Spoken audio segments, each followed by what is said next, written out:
If you've ever contemplated dropping out of your master's or PhD program, then this short video is for you. First of all, I want to let you know that you're not alone. You're not the only one who has contemplated or has actually entertained the idea of dropping out. At some point in my PhD journey, I got to almost dropping out. And by the way, it wasn't once that I experienced this. Twice, I nearly dropped out of my PhD program.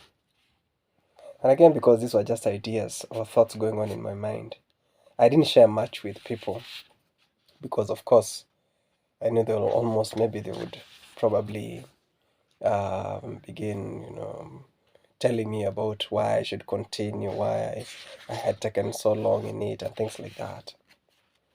But looking back, I would have shared, or I should have shared. Indeed, I did share much later on, the discouragements, and I got some help. And I'm glad that I did because eventually I was able to continue to the very end. And it was at that point that the idea of even writing a book about my PhD journey came up. And guess what? Which chapter came first, or which chapter I wrote first? The very chapter on I nearly dropped out.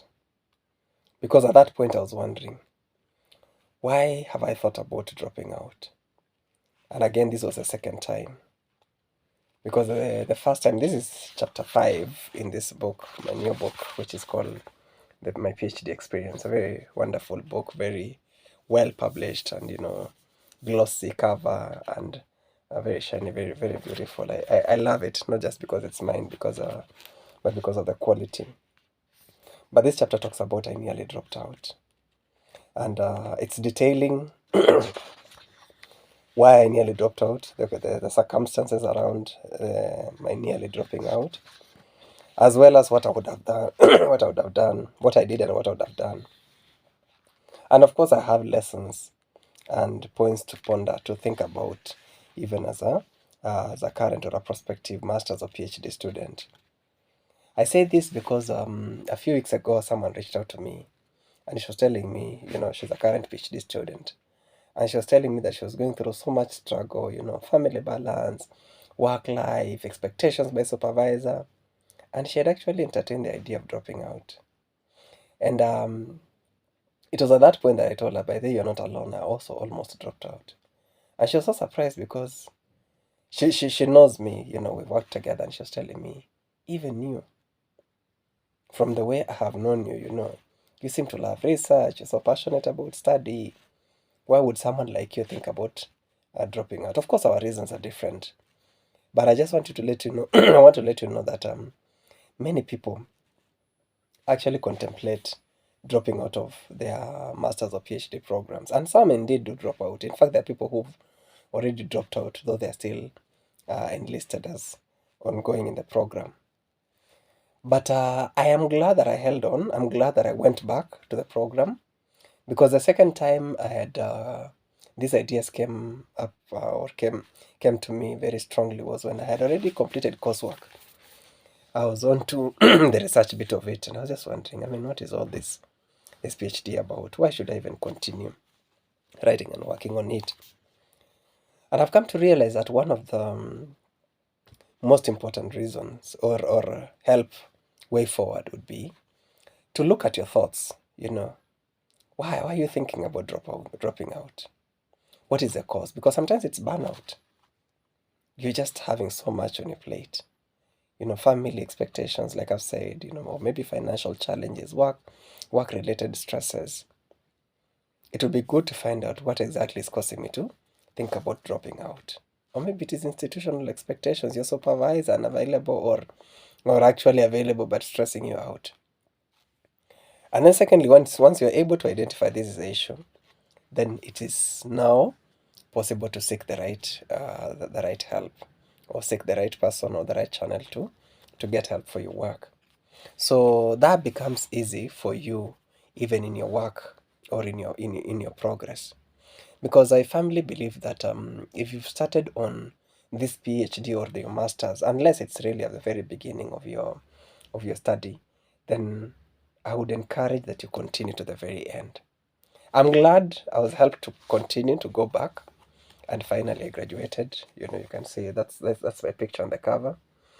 I am glad that I continued, I graduated, and I'm supporting and helping other masters and PhD students, just to continue. I'm encouraging them, inspiring them to continue with their journeys and complete, because you're needed. You're needed. On the other side, someone is waiting. The people are waiting, and they're waiting for you to complete. They're waiting for you to finish. Okay, and then maybe finally, just to let you know that there are times when what we think is so big, what we think is so unmanageable, is actually something that you can manage. It's actually something that you can overcome. You know, some people think, oh, my supervisor is such a big stress, and there's nothing I can do about this. But you know what? There is still a way out. Or maybe it's finances. You're just looking at your program, you're looking at where you are, you're looking at what is expected of you. You don't have scholarship, no grants, no job, or you've lost your job, no savings. But guess what? There is still a way out. There is still a way out. So I'd encourage you to seek help. And of course, this is one good resource. I have written it in a very simplistic style, non-scholarly. I don't have citations the way we normally do it in academic style, and it has issues that are relevant to our master's or even PhD journey. I talk about work-life balance, just basing on my own experiences, how I experienced it, and how I came out of it. I talk about my indecisions at the beginning or even along the journey. I talk about delay. In fact, one of the chapters is delayed by 3 years, because I firmly believe I would have finished this journey 3 years before.